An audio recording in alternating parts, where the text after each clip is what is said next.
No sé, me parece que el gran eje de toda discusión es la dialéctica de lucha de imperios y la dialéctica de Estado. O Mm, sea, quedó ampliamente superado las viejas leyendas o mitos de la lucha de clases, que en buena medida fue sustituida por el marxismo cultural en lo de luchas de sexo, luchas de líos climáticos, o sea, eso del clima, por ejemplo, es una de las más grandes estafas, creo yo. Yo no sé si tú estás influenciado por las corrientes europeas que cultivan ese gran nicho de lucha ideológica respecto al clima.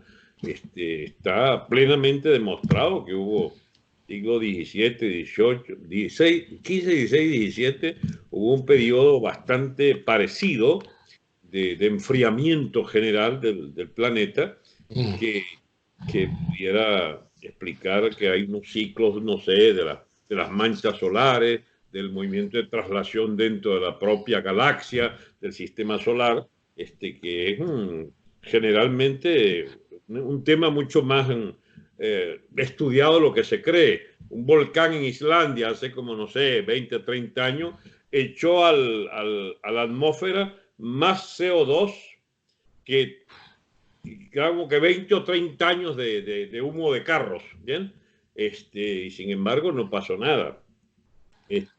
Entonces, esta sustitución de los temas clásicos del siglo XX, que eran referidos siempre a la lucha de clases, vuelve por sus fueros las tesis de los de estados y de imperios. Y nosotros estamos metidos, querámoslo o no, en ese escenario. Y lo que me estabas contando ahora, cuando nos conectamos sobre Turquía, y su cambio de alianzas, al parecer, o el poner de manifiesto la búsqueda de su, digamos, contradicción con Rusia y su atrincheramiento al lado de la OTAN para impactar en su influencia en el Medio Oriente en una guerra contra Siria, son temas que son dentro de este contexto de las contradicciones y conflictos de imperios y de conflictos de Estado. De Ujú. manera que estas cosas nunca han pasado de moda. Los líos de imperio, si uno recuerda, por ejemplo, las guerras del opio de Ujú. 1839-42 la primera y 1856 al 60 del siglo XIX la segunda, esas guerras del opio encabezadas por Inglaterra contra China, y en la primera estuvo asistida por Francia, incluso en la segunda, incluso hasta por Francia y Rusia. Esas guerras del opio, donde el imperio chino, está bien, desfalleciente y todo lo que se quisiera, pero que tenía prohibido el comercio del opio, y sin embargo la compañía de las Indias inglesa, que tenía cultivos inmensos en India, quería meterlos en China. Esto es una experiencia temprana de lo que fue la guerra de imperios y la guerra y las dialécticas de Estado, el Ujú. antagonismo de Estado. El caso turco hoy, o lo que es esa guerra sin fin de Afganistán. Afganistán es una guerra de opio disimulada. Claro, sin duda alguna. Ajá. Y lo de México, mi amigo, y lo de Venezuela, y lo de Bolivia, son guerras de opio, guerras de droga, guerras de quítate tú para ponerme yo porque este Estado me conviene más que otro. Y la DEA está metida en el medio de todo esto, tomando parte, digamos, auxiliando o hundiendo gobiernos que pudieran estar o no a favor de una especie de control del tráfico de drogas, para que el gran comprador sigue siendo los Estados Unidos. El problema no es que quieran liquidar la producción y comercialización de drogas, sino tenerla bajo el control. La historia del Estado mexicano, por ejemplo, en las últimas 4 o 5 décadas, es marcada por la guerra de drogas. Mm. Y Venezuela entró, pero en tromba, en lo que es una guerra de drogas. Venezuela es un narcoestado, como lo es México y como lo es Cuba, pero se tiene a Cuba como una santa socialista del comunismo. No, chicos, Cuba es un narcoestado. Su única fuente de ingreso es el mercado de drogas, que el peaje que pagan los narcos de Centro y Suramérica por su paso por Cuba, porque una parte importante de la droga va a la costa este. Entonces, y ahora el último invitado, que en este club de los narcoestados es Venezuela. Antes intentaron con Colombia, casi lo lograron, y ahora es medio narcoestado. No se superó totalmente. Sí, mira, pero, dime. Déjame arrancar para que entremos en materia con eso, porque lo que está diciendo es muy interesante.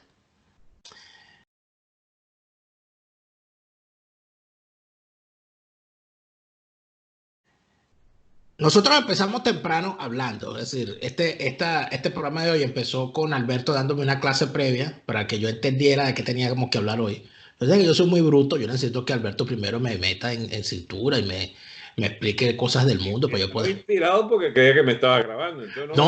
Sí grabé todo eso, pero lo grabé y no hubo presentación y yo quería presentar y decir formalmente y formalmente. Puedo volver a arrancar si quieres. No. No, todo está maravilloso, pero el planteamiento que estás haciendo, este problema de que veamos las cosas como una gran confrontación entre potencias donde siempre estamos como cucarachas en baile de gallina o como pollinos en pelea burro.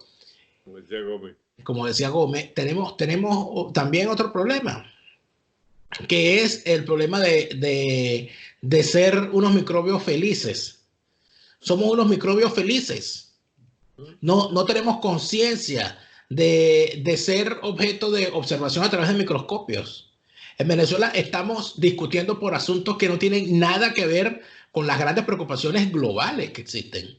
Las preocupaciones globales ahorita, ¿cuáles son? Bueno, cómo se posicionan a favor de la existencia de narcorrepúblicas o de estados criminales, de corporaciones criminales que han asaltado al Estado, cómo se posicionan a favor de la existencia de esas corporaciones, vastos sectores autodenominados progresistas. O sea, y es una cosa terrible ver cómo el señor Sanders, por ejemplo, precandidato demócrata, se niega a llamar dictadura a Venezuela, se niega a condenar del todo a Cuba, ve todo con una visión civilina que ha dejado sonrojado, una cosa impresionante. Yo pensaba que eso nunca iba a ocurrir. Sanders ha dejado sonrojado a Jimmy Carter, que hasta el momento creo que solamente ha habido uno más a la izquierda en el Partido Demócrata que yo recuerde, aparte de Jimmy Carter en cuanto a estas posiciones, que era este señor que perdió las elecciones contra Nixon, McGovern, que era un tipo que, bueno, que prácticamente lo que le faltaba era saludar con el puño en alto, era una cosa impresionante. Entonces, ¿por qué Venezuela? Yo creo que eso es un logro del chavismo, haber desconectado a Venezuela del mundo real. Nosotros estamos discutiendo en Venezuela de cosas que no tienen nada que ver con la marcha de los días a nivel global, ¿no?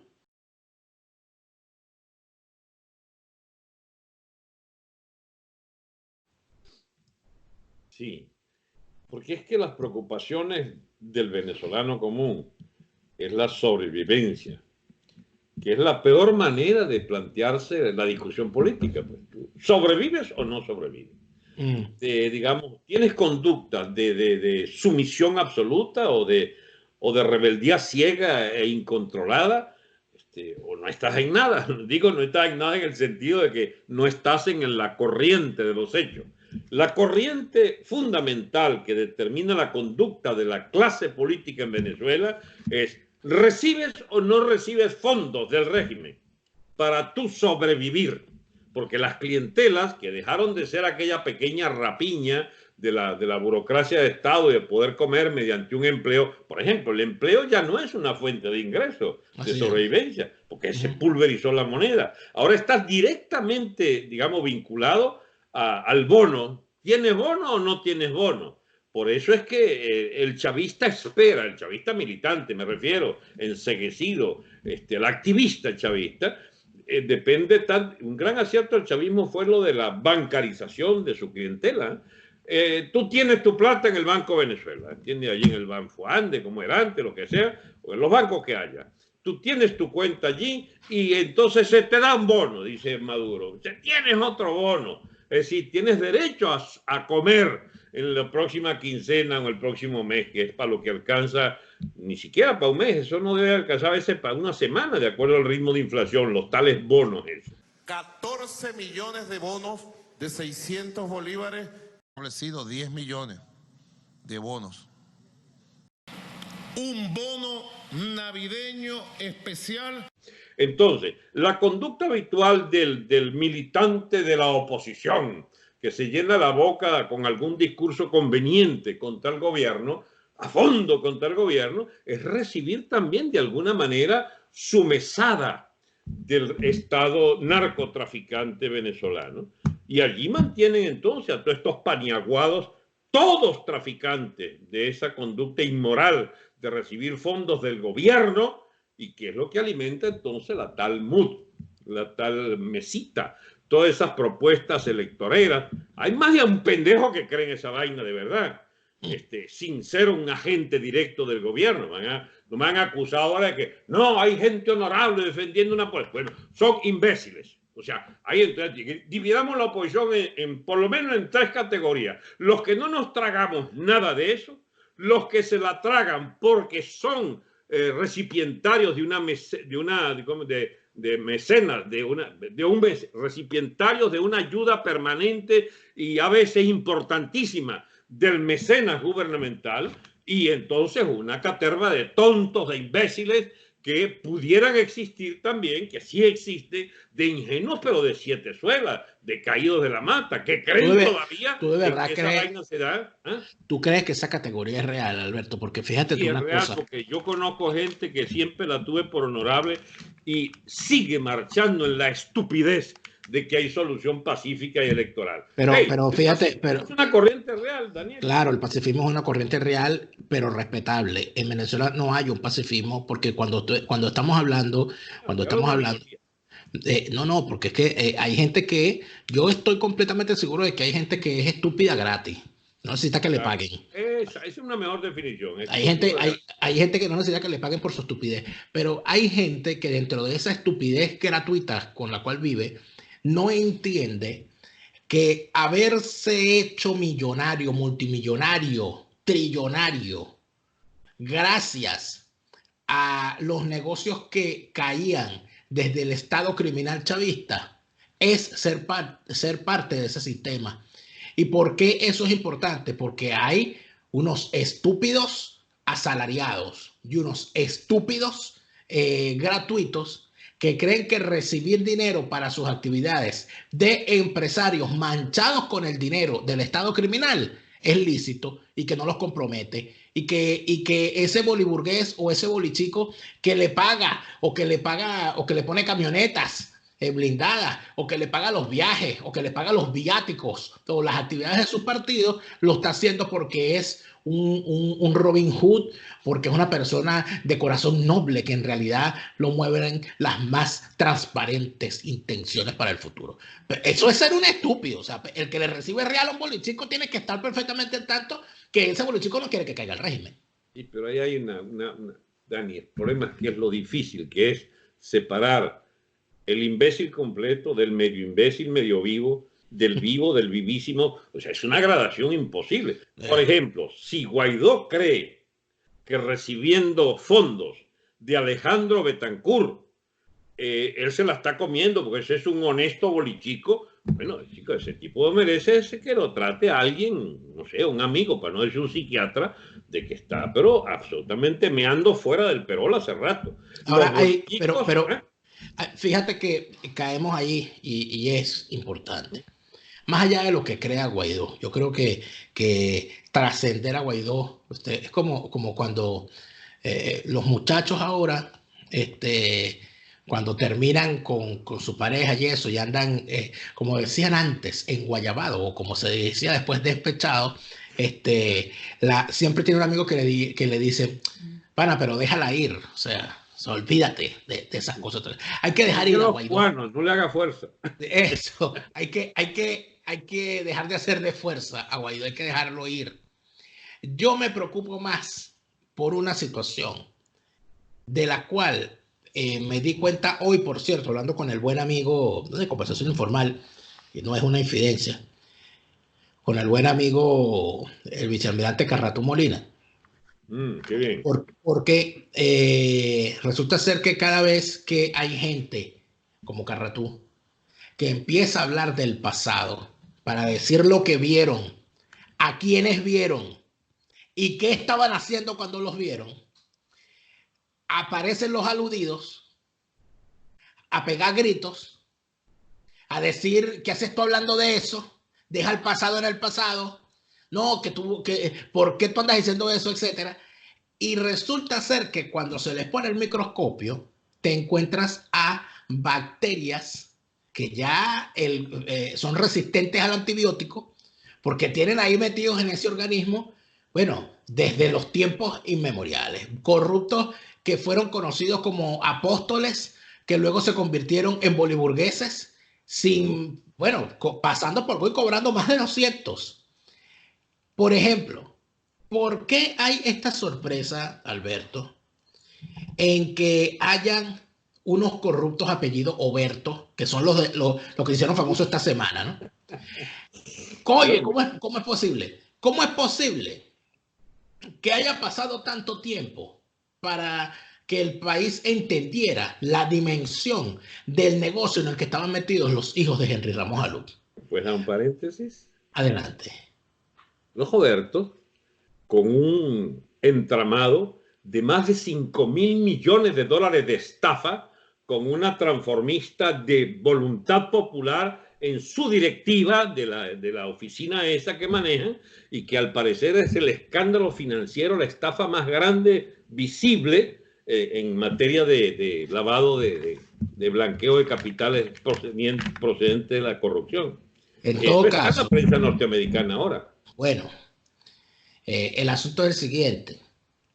La única persona, porque los Oberto son nietos de Luis Enrique Oberto, que era Ministro de Hacienda de los Copellanos. ministro de Hacienda, presidente de la Cámara de Diputados. Comisión de Finanzas.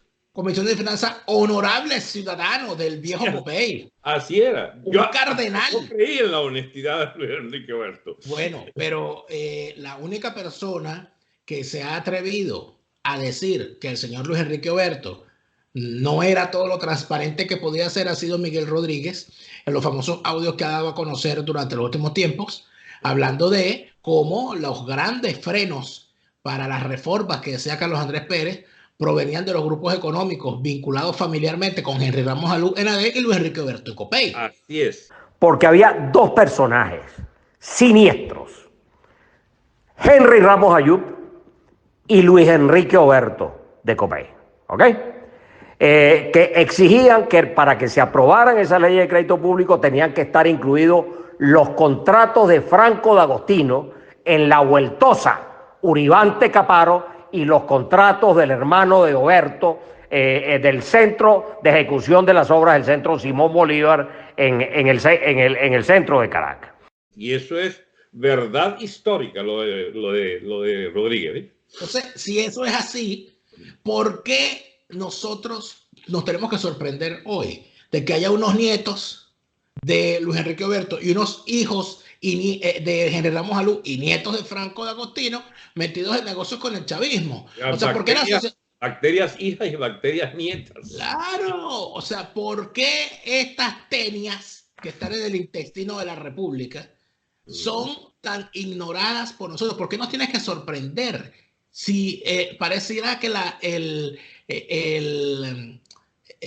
impunidad de la que han gozado es la que ha permitido la metástasis. Pero aquí todo el mundo se niega a ver una cosa tan obvia como esa. Vamos por parte, Daniel. Primero, no es que no lo hayamos dicho o no lo hayamos sabido, no lo hubiésemos tenido planteado, sino que nunca fue tan evidente como ahora, que ya esencialmente los gafos que no se dieron cuenta de este proceso, bueno, no sé por qué motivaciones habrán sido voluntariamente gafos.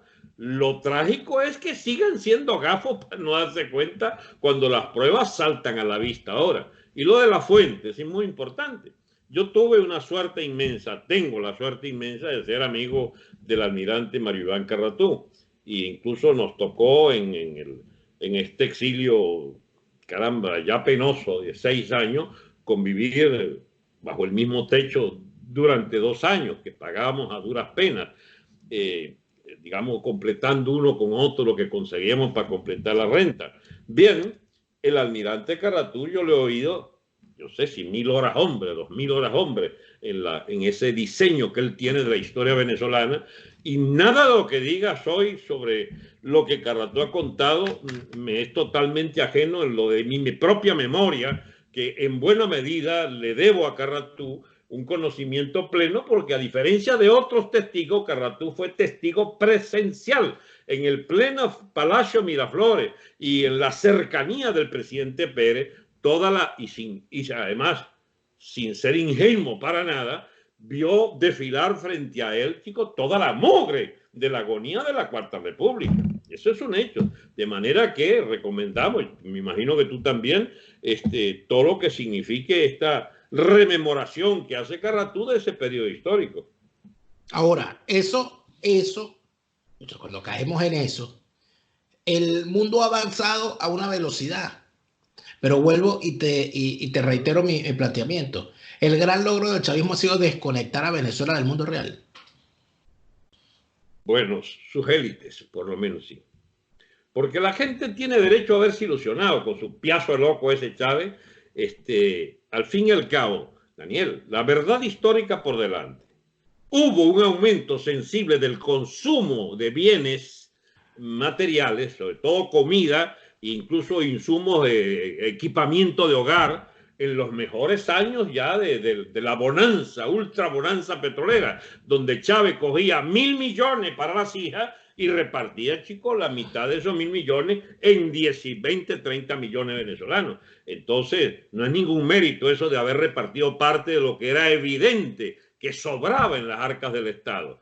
Pero es un hecho que así como hubo entonces esa relativa bonanza para la clientela, hubo una superbonanza para la élite que ¿cómo se llama eso? Se metamorfoseó. La vieja élite de la cuarta se convirtió en élite cómplice de la quinta y agencia directa de los negocios de la boliburguesía, a la que enseñó a robar por los métodos más sofisticados de la exportación de capital, del manejo financiero, mediante bonos de la deuda, mediante las colocaciones en paraísos financieros. Eso los piazos de bruto, eso de cuarta categoría del chavismo, no lo sabían hacer. Y vino el Alberto Folmer, el bolichico, ¿cómo se llama? Que nos va a morir, el Betancourt, el Convix, etcétera, los hijos de Henry, o sea, todos ellos, el padrino de los hijos de Henry, tú no lo has nombrado, por cierto, el más cercano e inmediato, un tal Paco Murillo,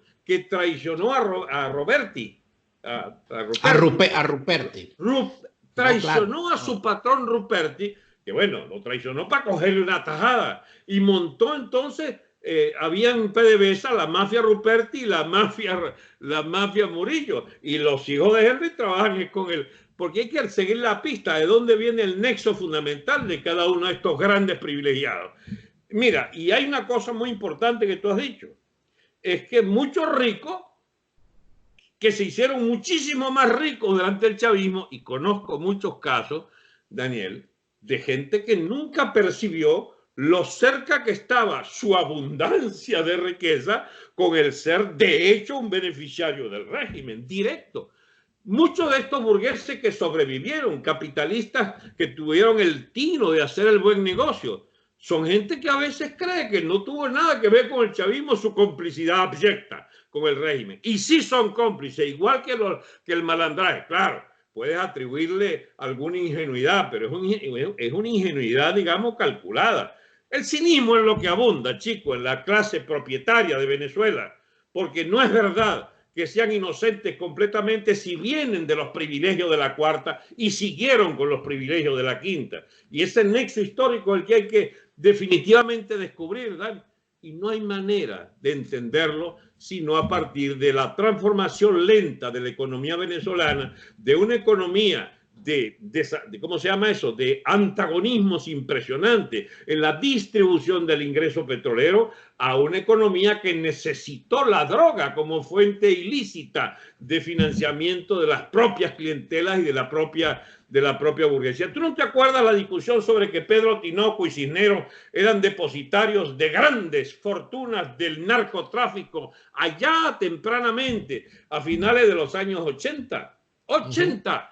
Ya se hablaba de ¿cómo se llama? De escándalo financiero como el del Banco Latino, Claro. que eran capitales blanqueados del narcotráfico colombiano. Dicen los entendidos. A mí no me consta, yo no he sido ningún investigador del tema. Yo solo sí les creo cuando hay gente seria que plantea el tema. Pero pero es que hay detalles que creo que son lo suficientemente claves en medio de todo esto.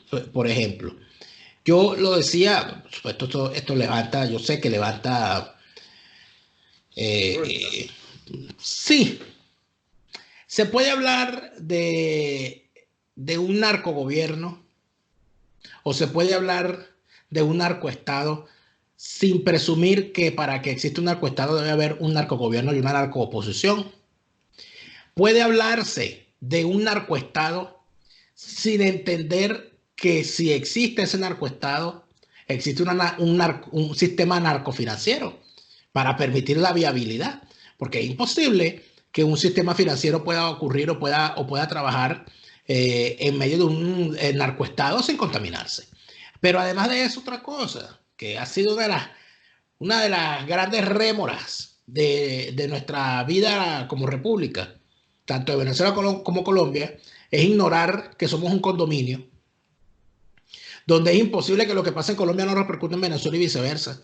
Yo no sé si algún día lo vamos a entender, pero que desde que tenemos vidas paralelas, que si revisas hecho por hecho, desde la rebelión de los comuneros del Socorro en adelante, te consigues hechos espejos, donde lo que pasaba ya se repercutía en Venezuela y viceversa.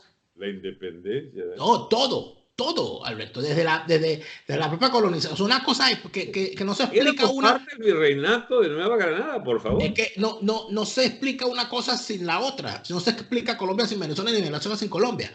¿Cómo entender todo lo que ha hecho el narcotráfico en Colombia?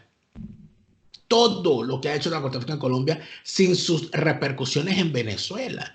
Venezuela tenía las condiciones perfectas para ser una inmensa lavadora.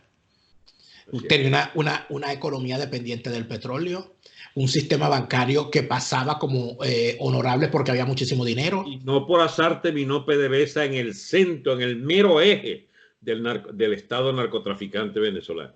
Siendo las cosas así, entonces uno tiene que preguntarse, o sea, el trabajo está hecho. Yo creo que el narcotráfico logró su cometido. Se sigue produciendo drogas, se sigue importando drogas. Se tienen los caminos plenamente abiertos para que desde Venezuela salga toda la droga que tiene que salir. Y además de eso, está toda la pantomima financiera armada para que todo el mundo pase por honesto y por limpio. Pero es imposible que esto se haya ignorado durante tanto tiempo, Alberto. O sea, pero al punto al que regreso es al siguiente. Se puede hablar de que Colombia es un narcoestado sin que la clase política colombiana esté vinculada a la actividad del narcotráfico.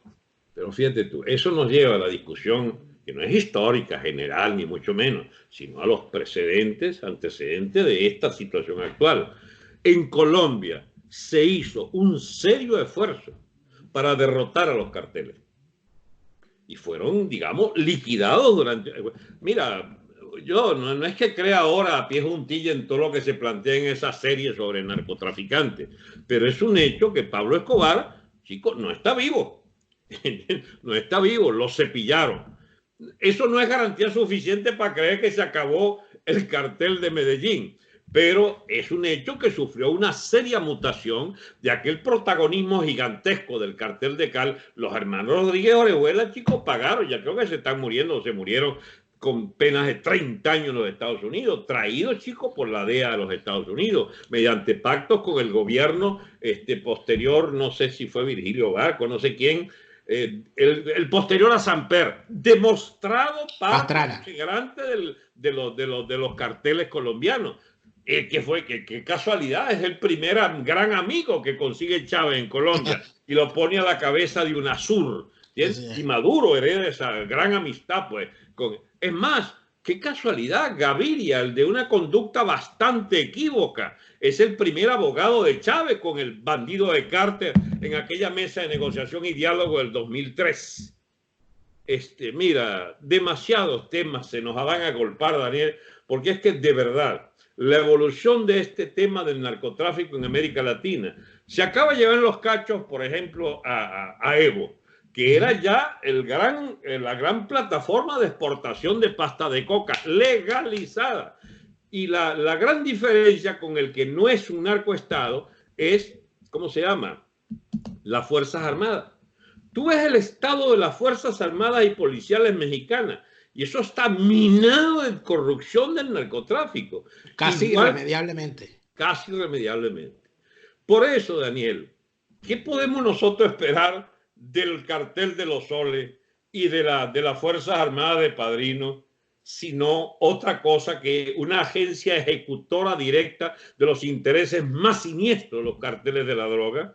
Porque la incorporación de Venezuela fue precisamente la garantía de que toda la droga colombiana de la FARC-Cuba, pasa por Venezuela, hacia Europa, hacia Centroamérica, hacia el Medio Oriente y hacia Estados Unidos. De manera que la cartelización de las Fuerzas Armadas venezolanas como parte integrante del sistema interamericano del gran tráfico de droga, chico, es una cosa que ya puede darse como una evidencia histórica.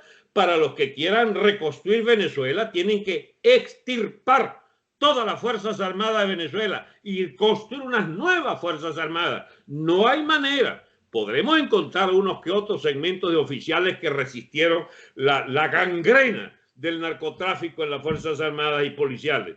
Pero es un hecho que los imbéciles estos que todavía creen, digamos, que un golpecito militar, coño, saneado de toda figura dudosa pueda ser una parte importante. Hey, y en eso está un ala de la propia política norteamericana.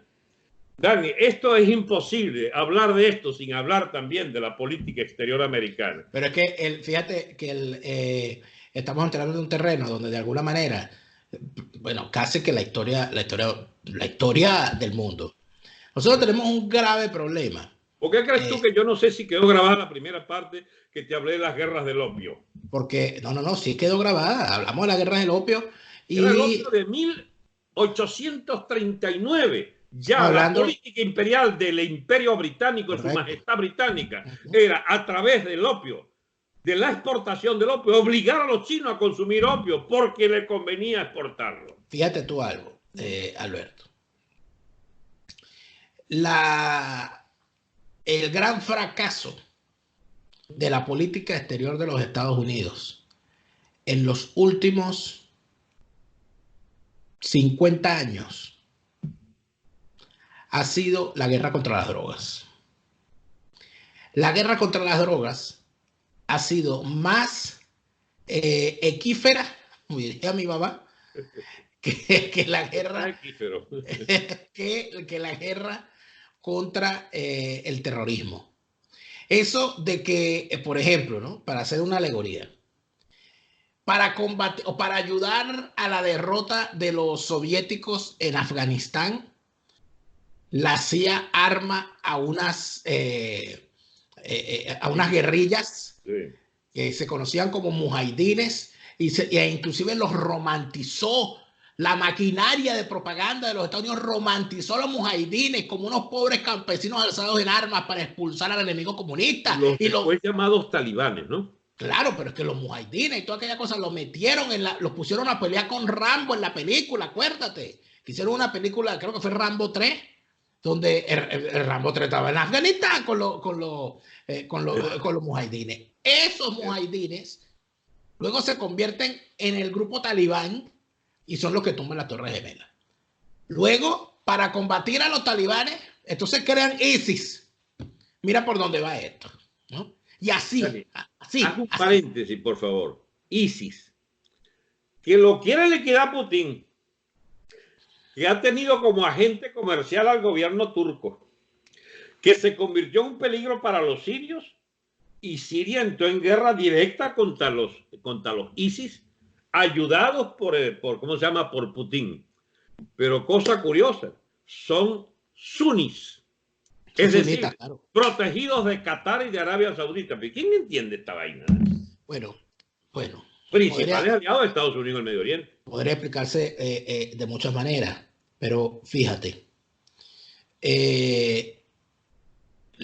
los Estados Unidos pone el ojo, sobre todo cuando la opinión pública orientada a través de los medios de comunicación se empeña en esa poca sana costumbre que tienen las sociedades occidentales de buscar el enemigo único, el ogro, el monstruo al cual hay que destruir. El monstruo de la droga en los Estados Unidos es el productor, el vendedor de droga. Ese hombre feo que está en la esquina a la salida del colegio esperando para venderle a los niños del high school la droga. Ese es el enemigo.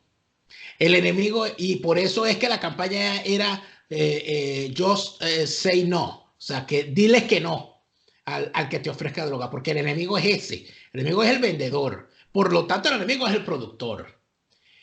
El enemigo, en realidad, está dentro de la sociedad de los Estados Unidos. El enemigo es el consumo. La visión que tienen las sociedades occidentales con respecto al consumo incluye al consumo de drogas.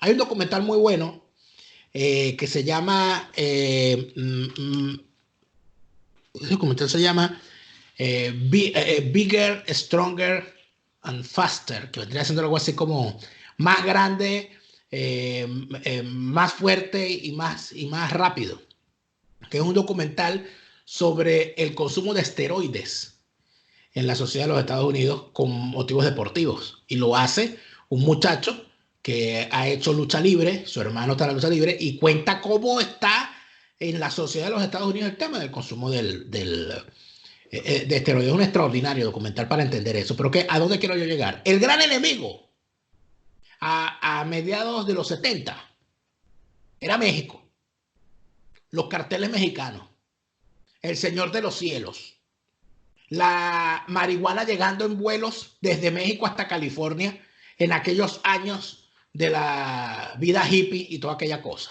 Contra ellos fue la guerra de las drogas. Cuando se colocan, no, el enemigo es ese. Cuando se lanzan contra los que no, porque había que invertir, todavía había que destruir, pum, destruir. Ajá. Cuando ya estaban destruidos los carteles mexicanos, surge los carteles colombianos. Aparece. Los primeros carteles, porque fueron sustituidos. El último de los grandes es el Chapo, que supuestamente habría cerrado el ciclo, y no, debe haber otro igual más arriba del Chapo. El hijo, bueno, no, y López Obrador, que es presidente, ¿qué quieres tú, pues? O sea, aquí esto no es juego.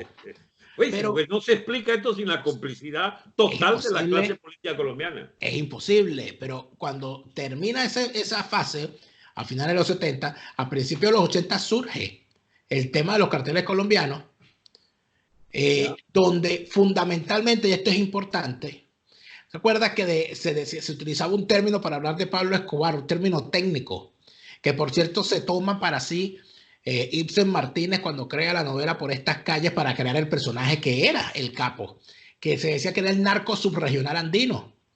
Y era una definición cierta, porque Pablo Escobar se encargaba de tener los laboratorios. Los laboratorios estaban en Colombia, los sembradíos no. Pablo Escobar no tenía sembradíos. Los sembradíos estaban en Perú y en Bolivia. Él compraba la pasta para procesarla y al final exportarla. Entonces, ¿qué ocurría? Que detrás de la venta de una panela de cocaína estaba el trabajo de los campesinos bolivianos y peruanos y de esos laboratorios que convertían esa hoja de coca en pasta de cocaína para vendérsela a los carteles para que a su vez la procesaran. ¿A dónde voy con todo esto? Con todo esto voy a que cuando cuando la guerra contra el narcotráfico mexicano cantan victoria, acabamos con los carteles mexicanos, estaba ese demonio en la región andina. Desatado. Inundando las calles de Miami, Nueva York y toda la costa este de cocaína, fundamentalmente cocaína, la explosión de la cocaína. Y allí arrancó entonces la guerra contra las drogas, la guerra contra los carteles colombianos, y se lanzan contra todo esto, y lo hacen de dos maneras fundamentales. Uno, con el apoyo policial, y dos, con el tema político. Se sabía que la debilidad de las instituciones hacía que fuese permeable, el dinero del narcotráfico permeara en las instituciones. Entonces, bueno, el tema de las democracias, la promoción del comercio, etcétera, y empiezan a crearse las preferencias arancelarias andinas, donde se le quita aranceles a las exportaciones de productos agropecuarios peruanos, ecuatorianos y bolivianos y colombianos para promover la política de la sustitución de cultivos. Para que Perú, Bolivia y Ecuador dejaran de sembrar coca, pasaran a sembrar productos que fuesen atractivos y de alguna manera sustituir los cultivos. Es verdad, se sustituyeron los cultivos, mataron a Pablo Escobar, pero entonces los cultivos que había en Bolivia, en Perú y en Ecuador se mudaron para Colombia. Se mudaron a Colombia. 340.000 hectáreas. Entonces se acabó. O sea, tú ves una suma de fracasos. Ajá, mataste a Pablo Escobar, sí, pero entonces ahora los carteles, como ya no tienen la hoja de coca, entonces la siembran en Colombia. Y entra entonces de lleno la guerrilla colombiana, las fuerzas insurgentes, los paramilitares, todo el mundo entra a cuidar los cultivos. Con lo peligroso que podría ser eso en un país como Colombia con una vasta cultura agropecuaria. Ahí entró todo el mundo. Ahí entró todo el mundo. Mira, Dani, hay un peligro con esta conversación. No, ¿por qué? Estamos abriendo 20 frentes de análisis distintos. No, yo no he salido del tema de la política exterior de los Estados Unidos. Escúchame bien. Los tipos se meten... No estoy que estoy en contra, y no sencillamente que se va a quedar corto nuestra hora. No importa, no importa, mira. Los tipos se meten de frente a atacar los carteles colombianos, a promover la sustitución de cultivos y todo aquello, a erradicar la siembra de coca, que se hizo durante el gobierno de Uribe, por cierto, con mucho éxito, sí. La erradicación de los cultivos. ¿Y qué pasó en el periodo en que Uribe empezó a acabar con los cultivos en Colombia? Que fue la época en la que centralizaron en el poder en Ecuador y en Bolivia Evo Morales y Rafael Correa. Y Chávez. Chávez en Venezuela, pero todavía en Venezuela el tema no son los cultivos. Y yo creo que tampoco lo va a hacer, ¿sabes? No, exacto, no necesitan. No porque no lo necesiten, sino porque es mucho más difícil, porque tendrías que... Venezuela es de tráfico y de percutantes, de ¿cómo se llama? De los aditivos químicos. O sea, tendrías que traerte a los campesinos. Laboratorios. Tendrías que traerte a los campesinos para que lo siembren en Venezuela. Sí. En Venezuela la actividad es otra.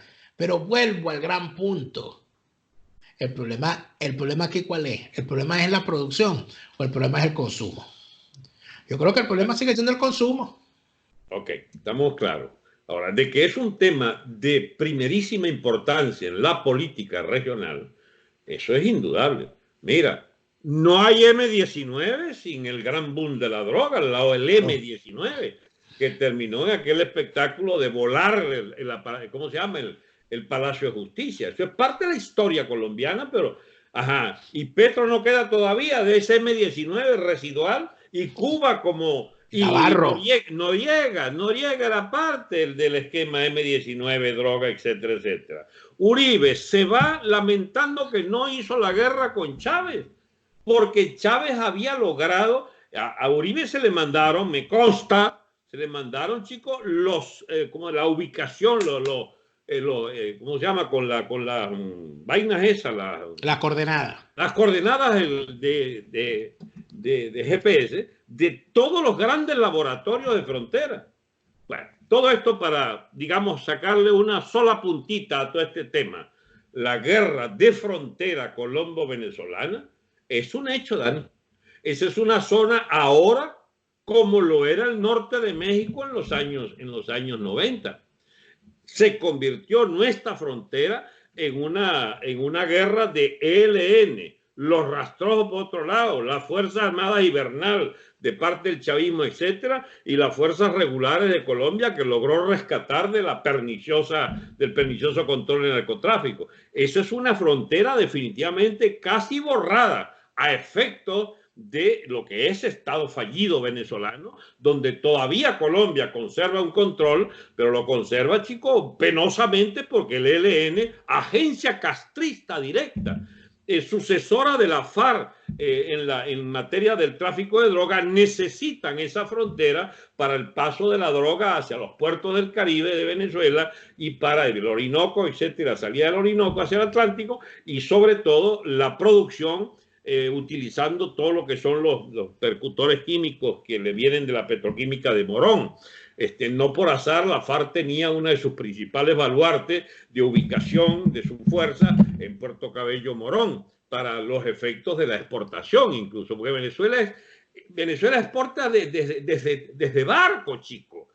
Quiero que es la flota de PDVSA convertida en flota del narcotráfico colombiano y boliviano, etcétera. Oye, acuérdate de otra cosa que sí está demostrado, inclusive está en juicio, que ha quedado demostrado que Rafael Ramírez, durante el periodo en que fue el zar del petróleo en Venezuela, permitió que se utilizara las cuentas de PDVSA como mecanismo para la legitimación de capitales provenientes de la corrupción y del narcotráfico.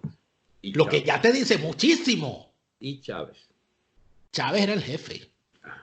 Digo, para que no se nos olvide que el gran responsable de toda esta vaina es Chávez, chico, que deja a Maduro paniaguado, agencia de la dictadura terrorista, criminal, tiránica, súper tiránica del comunismo más abyecto de Fidel Castro.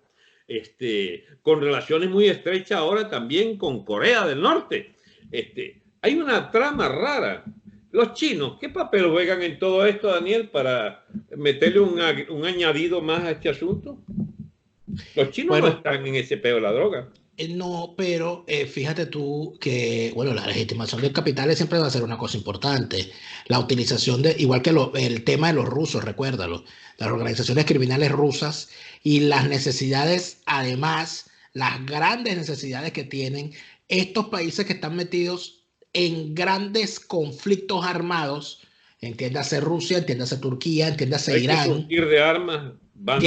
Necesitan, y lamentablemente en este tipo de guerras que esta gente pelea, el dinero negro es el que les permite las compras masivas de armamento también en el mercado negro. Bueno, Dani, hemos tocado un punto que es, caramba, infelizmente algo que puede no dejar dormir a quien quisiera entender que la trama, mesa de negociación y diálogo, elecciones sí, elecciones no, por supuesto, es para la galería de la galería. O sea, un tema minúsculo, microscópico. Un tema microscópico para el tamaño de los problemas que tenemos. ¡Hey! Trump no está exento del manejo de estas realidades. Trump no haya que hacer, chico, para constituir el equipo ductor de la política hacia América Latina, porque se encuentra que cada vez que nombra a alguien, el primero fue Tillerson, recuerda, después fue el tal, ¿cómo se llama?, el Cabeza Blanca, ese era de la mafia petrolera aquella tejana, dejó al señor Pompeo, el español. Él ha tenido problemas, ¿cómo es que hago yo con esta gente? Porque Colombia, cada vez que va, chico, a hablar con Duque,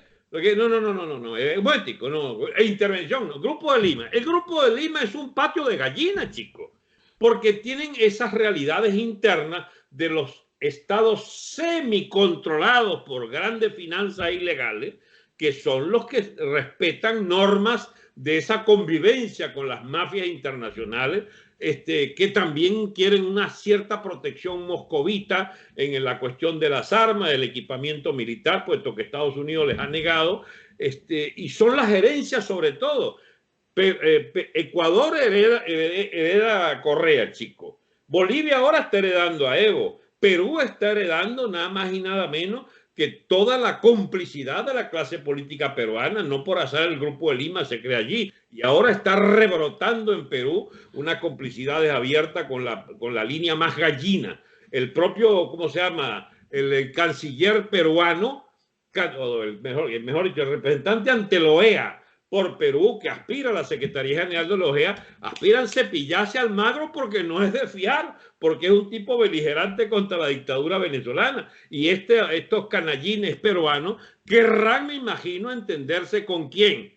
El Partido Demócrata, chicos, con el Sanders, son amigos de Sanders, todos son amigos. Y Vecchio es parte de las amistades, chicos, con Sanders y con los herederos de la Clinton, etcétera. Los mismos que querían reanudar unas relaciones incondicionales con los Castro y con Cuba. Pero es una trama internacional, de hecho. Por supuesto que no termina, pero cuando vemos todo lo que ha significado el tema de hablar de las guerras del opio, tan temprano como 1839, 44 creo que fue el periodo. Tenemos otro asunto. Yo no sé si tú recuerdas que ha sido precisamente Norberto Fuentes, escritor escapado del regazo del castrismo, quien ha manifestado en dos importantes libros. Uno, que es una novela, Dulces Guerreros Cubanos, y otro que es un compendio de hechos documentados y documentables, que se llama Teoría Castrista del Narcotráfico, donde él deja establecido que en efecto Fidel Castro, tomando como ejemplo... Hay que matar a la juventud yanqui. No solamente eso, sino que tomando como ejemplo lo que hicieron los imperios para financiar sus guerras con el opio, con el producto del opio, que era igual de lícito pelear contra el imperialismo utilizando el dinero proveniente del narcotráfico. O sea que eso es un lineamiento castrista. Así es, básico. Y hay que entenderlo así. Matémosle a los muchachos hartándolos de droga, dirán los recibiendo buen dinero, buen dinero a cambio. Que bueno, es lo terrible. Un poco para recordar que la trama de bolichicos y boliburgueses, de Banesco, de Banco Occidental de Descuento, creo que se llama esa vaina, sí, de los hermanos Vargas, para recordar que el escándalo de Erwis, para recordar que las finanzas de Guaidó, para recordar que las finanzas de la trama Rodríguez y de la trama del cercano círculo de Maduro, todo está teñido de crímenes, chicos, de la peor especie. Y que nosotros tenemos hoy por hoy un aliado acorralado, que es el señor Trump, precisamente, que da una batalla en 50 frentes distintos. Mira, a mí, yo te voy a ser sincero, la única noticia, digamos, que me ha alegrado algo la perspectiva es, por ejemplo, las gestiones de este comisario Simonovic. Yo no veo el mismo lenguaje de Simonovic con Guaidó y compañía. Ojalá esto no sea algo que le merezca, digamos, que le tenga desconfianza a mucha gente. Pero un policía como Simonovic, con 15 años de cárcel atrás, tratando de armar otra cara distinta a la complicidad abyecta de bolichicos y boliburgueses y el Vecchio ese famoso, y el Borges, etcétera, tratando de lavarle la cara al régimen sin éxito, porque han logrado es que además le meten al bruto. Pretender apostar al Partido Demócrata antes de las elecciones de noviembre, hay que echarle pichón, Dani. La MUT apuesta que el Partido Demócrata pueda ganarle a Trump. Mira si están despistados. Pero bueno, otros me dirán, no, ingenuo eres tú que crees que... No, ese es su juego. Eso es para hacerse valer, para subir sus acciones, que hacen ese papel opositor ficticio. Son reincidentes porque la MUT, el pleno de la Mesa de la Unidad Democrática, creo, y me atrevo a decir, toda estaba de frente apoyando a Hillary Clinton contra Donald Trump. Esos son clintoneros. La cosa es que obameros y castristas está al descubierto ahora la trama Capriles-Cuba, chicos. Quieren es meter a Cuba como parte de la solución, dicen. No como parte de la situación, como admitió algún diplomático yanqui por allí. No, ellos quieren a Cuba como parte de la solución, y eso no fue ningún desliz de Guaidó diciendo que hay que incorporar a Cuba como parte de la solución. No, eso no es desliz. Ese es que un pedazo importante de la diplomacia yanqui, digamos, con olorcillo a cocaína, con olorcillo a estados narcos, está detrás de, por supuesto, la trama de todo lo que por 30 años, chico, ha sido un papel activo desde que Castro descubrió que había que lavarse un poco el roto, chico, nada más y nada menos fusilando al antes considerado héroe de la guerra de Angola. ¿Cómo se llamaba aquel general? Arnaldo Ochoa. Arnaldo Ochoa. Arnaldo Ochoa y su ayudante, más el ministro del Interior, José Abrantes, y su ayudante, más Tony de la Guardia y su ayudante. Era el lastre que quería largar Castro cuando, chico, se le ve las costuras a que Cuba era puente, pero en gran escala. Entonces, bueno, hay que sacrificar a alguien, chico. Vamos a agarrar a que puede ser un peligro para mi prestigio, diría Castro, el héroe de Angola, el general más importante del ejército cubano. Chicos, te lo cepillan. ¿Bien? Y al ministro del Interior, como tú acabas de recordar. Definitivamente, chicos, aquella desgraciada madrugada del 1 de enero del 59, en que Castro hace su entrada a La Habana. ¿Y quién está detrás, Dani? ¿Viste la foto donde está Benny Sanders? No, la foto se reconoció, Alberto, que era un fake, no era real. No era la foto de él. Bueno, no era Bernie Sanders, se demostró. Fue montaje en todo caso. No, fue el chequeo de la foto indica que en efecto que no era Bernie Sanders, que Bernie Sanders no portaba por ahí por todo eso. Lo que no quiere decir que él no sea castrista, no es necesario que haya estado en la foto para que lo sea. A mí la foto me gustó mucho para como te alegró de demostración. Te alegró, pero no era él. Como tampoco es él. No sabía que era un fake. No, como tampoco es él, porque esto lo revisé bastante, quien aparece en una foto detrás de Martin Luther King en la famosa marcha del 1.000.000 de personas en Washington, que es algo que también han querido los bernisandistas promover, decir que él siempre ha sido un luchador contra el segregacionismo, que sí lo ha sido, pero el establecer hechos que son fakes para enriquecer la historia personal de alguien, que hay hechos suficientes que demuestran que tiene un doble rostro a la hora de evaluar las teorías de la libertad, como normalmente tiene esa hipócrita clase izquierdista de los Estados Unidos. Porque aquí hay que decir una cosa, Bernie Sanders no es del Partido Demócrata como militante originario. Bernie Sanders formaba parte de las juventudes socialistas, del Partido Socialista Americano, cuando estaba en la Universidad de Chicago. Y después él aterriza en el estado de Vermont, donde empieza a hacer trabajo político, llega alcalde, fue muy querido como alcalde de todo aquello, y él llega siempre como independiente. Es más, cuando Bernie Sanders llega al Congreso como diputado, como representante, y cuando llega al Senado, cuando llega en su primer mandato al Congreso, llega marcando un récord. Era el primer independiente en llegar en 40 años a la Cámara de Representantes. ¿Sabes lo que significa eso? El primer independiente. Lo que pasa es que él votaba con el Partido Demócrata. Yeah. O sea, era un tipo cercano al Partido Demócrata. Y cuando llega al Senado, recibe el apoyo, nada más y nada menos, que del exgobernador del estado de Vermont, cuyo nombre siempre se me olvida porque aquel tipo es pichirre. Y este sujeto que fue precandidato presidencial en el año creo que contra Kerry, este señor llega a ser presidente del Comité Nacional Demócrata. Él pierde la primaria, pero queda. Era un demócrata de carta cabal. En algún momento me acordaré o lo pondremos aquí en el generador de caracteres. Pero estoy hablando de Dean, el señor,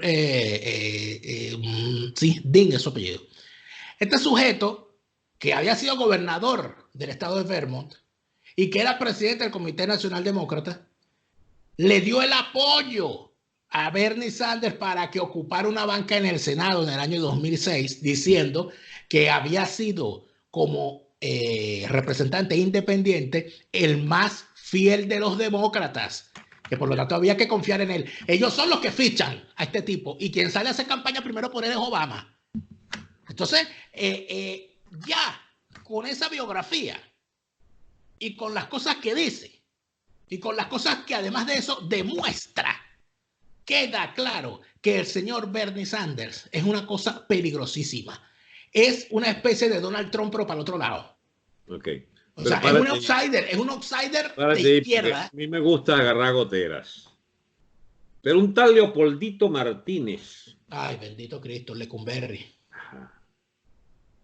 Que es patrón de una ONG que maneja decenas de millones de dólares. Y es uno de los proveedores de fondos fundamentales para su propio bolsillo, por supuesto, y para los lobbies de la MUD en Washington. Leopoldito Martínez, uno de los generadores del llamado Sumi cubano, con el equipo de campaña de Capriles, son los mismos que dicen que Cuba debe ser parte de la solución. Ese es para los imbéciles que todavía creen que el ingenuo Capriles pudiera estar, digamos, distrayéndose en la política internacional. Es parte de la agencia cubana en la oposición venezolana. Y eso debe tenerse claro, chico, a la hora de escoger un liderazgo. ¿Y de dónde viene el amigo Guaidó? Llamémoslo así deferentemente todavía. Viene del equipito del riñón de Voluntad Popular, que es el producto más depurado de las finanzas corruptas originadas en PDVSA para financiar primero justicia primero, luego se va él con sus tropas a, ¿cómo se llama?, a Nuevo Tiempo, a la lacra política que significa el filósofo del Zulia, y termina montando su propio club de masones, digamos, que monta Voluntad Popular, entre ellas la famosa Tamara Adrián. Tamara Adrián, que es Tamaro antes, se cambia para feminista. ¿Es al revés? Era Tomás Adrián. Ah, exacto. Y pero es que ya eso es otro tema, es una cosa respetable, perteneciente al ámbito personal. Es una mujer transgénero. Perdóname, busquen ese tema. Eso no tiene nada que ver con la corrupción, porque la corrupción no tiene género. Es que ese ejemplo es perfecto. No es que tenga género, pero sí tiene finanzas de Soros. Porque Soros financia toda esa agenda, Dani. Vas a descubrir que una de las grandes vertientes de las corruptelas de la política norteamericana pasa por Soros y por agentes de bolsa ¿cómo se llama? En Inglaterra. Sí, y por grandes intereses europeos que financian, por ejemplo, la Europa Asignaciones. Pero no te alteres, mira. Ya cuando estamos terminando. Hemos estado tranquilos hasta que apareció ese señor Soros. Claro. ¿O es que tú defiendes a Soros? Te voy a dar una buena noticia. El actual primer ministro de Gran Bretaña, Johnson, le ha declarado públicamente la guerra a Soros. Me parece una buena ha dicho que ha llegado la hora desde hace tiempo. Creo que el término que usó fue se nos ha pasado la hora, una cosa así interesante, de tomar medidas con respecto a las acciones del señor Soros en el reino. Y yo creo que eso es importantísimo, porque acuérdate que se cogió España. Bueno, pero es que España, bueno, tú sabes una cosa, el coronavirus va a poner a más de uno en su sitio, ¿sabes? Y no es un deseo, no es algo que yo le desee a nadie, pero fíjate tú, estas sociedades, estas economías frágiles que han decidido amarrarse al cuello algo que ellos pensaban que es un salvavidas y que puede terminar muchas veces siendo un yunque, que es el turismo. España es el país que en Occidente más sustenta su economía en ingresos por el turismo. Súper vulnerable, así es. 12% de su PIB. Y agarra este tema del coronavirus y coge velocidad precisamente cuando viene la Semana Santa, cuando vienen las fallas de Valencia, cuando vienen las procesiones en Sevilla, cuando viene el inicio de la temporada alta, cuando viene un verano que se avisora súper caliente, interesantísimo para todos aquellos. Imagínate tú lo que puede pasar. Y no estoy hablando de la economía española a nivel macro, el Estado central, sino lo más grave, la economía pequeña de las pequeñas ciudades, del señor que se dedica. El hotelero del pueblo. del hotelero del pueblo, de la señora de que hace la paella en Valencia, bueno, este señor que tiene fíjate tú lo que puede ocurrir si se prohíben los juegos de fútbol. ¿Tú sabes lo que puede significar eso para este señor el del Bombo, Manuel el del Bombo, que tiene su bar allí en la esquina del estadio Mestalla de Valencia? Ese señor, cada vez que hay un juego de fútbol, llena ese bar 50 veces. ¿Tú sabes lo que puede significar para las pequeñas economías de países como España, como Italia, como Grecia? Que se cree una situación en la que se prohíban las aglomeraciones públicas. Bueno, estamos hablando de una catástrofe económica. Por favor, escúchame, Dani. Hemos abierto 50 temas distintos y tenemos la obligación de terminar esta conversación de hoy, que es mi hora contigo, que ya se pasó, dándole algún orden a todo este problema. ¿Recuerdas el inicio, Dani? Claro. El inicio de todo esto es dialéctica de Estado. Exactamente. Estos temas LGTBI, todas estas cosas son lo del marxismo cultural, es apenas el sustituto a lo de la lucha de clase, que era la otra gran supuesta verdad histórica que terminó fracasando rotundamente de la Primera Guerra Mundial, cuando los obreros alemanes prefirieron echarle plomo a los obreros rusos y defenderse, atrincherarse detrás de sus naciones, cuando aparece evidentemente que se trata de contradicciones, de dialéctica de Estado, de guerra de Estados y de guerra de imperios. Y los últimos actores de ese drama histórico, de depender siempre de una bendita potencia europea o mundial, como Estados Unidos ahora, para defender nuestra propia existencia como Estado, pasando por nuestra independencia, por haber expulsado a los europeos de nuestros puertos cuando Ciprianito Castro, digamos, llamaba en auxilio, pedía auxilio a los Estados Unidos contra la bota extranjera que sacaba a la coalición de fuerzas europeas para cobrar compulsivamente la deuda, hasta pasar por estas secuelas de la guerra del tráfico de drogas y el ELN metido ahora controlando nuestra riqueza, y los rusos y chinos, iraníes y Hezbollah, dueños ahora o parte de los propietarios del patio venezolano.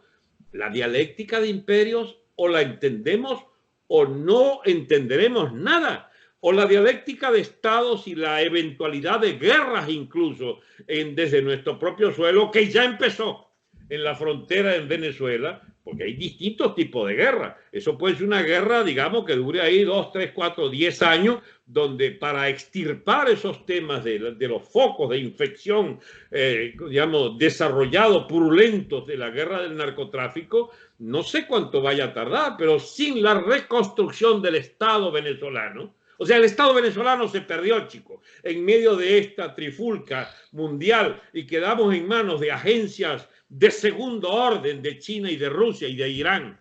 Y para construir de verdad una república de Venezuela, tenemos un solo aliado, que viene siendo Trump, igual a aquella jornada de expulsión de la potencia europea de nuestros puertos, cuando afianzados sobre esa presencia inicial de los norteamericanos en nuestros puertos, Gómez fundó su estabilidad como régimen que construye el Estado venezolano. Necesitamos algo parecido a eso, Dani, para poder pensar en el futuro Estado venezolano reconstruido. La próxima semana, Alberto, creo que sería bueno que habláramos sobre la viabilidad del Estado como concepto hoy, de los Estado-nación, de la viabilidad de todo eso, de cómo esta dialéctica, que tú bien la has definido, esta dialéctica entre la existencia de los Estados como lo hemos concebido a lo largo de los siglos, la existencia de los imperios, la lucha dialéctica entre ellos y las nuevas ideologías, están poniendo en peligro prácticamente nuestra propia existencia. Pero eso será para la semana que viene. Y era posible una conclusión entonces. La gente se nos va a perder. No, la gente no se pierde. La gente está pendiente de todo lo que tú dices hasta milimétricamente. Esto lo vamos a dejar para la semana que viene, porque por esta semana se nos acabó el ácido. Un gran abrazo y me saluda a Carratú cuando lo... Porque le he puesto a estas conversaciones a propuesta de un televidente, he puesto, no le pongas lunes con Franceschi, tienes que poner Daniel y Franceschi ácidos, porque ustedes son ácidos los dos. Entonces, bueno, este segmento se llama ácidos. Entonces, ¿Cómo quieres? Es un programa, Dani. ¿verdad? Nos vamos los ácidos. Hasta la semana que viene.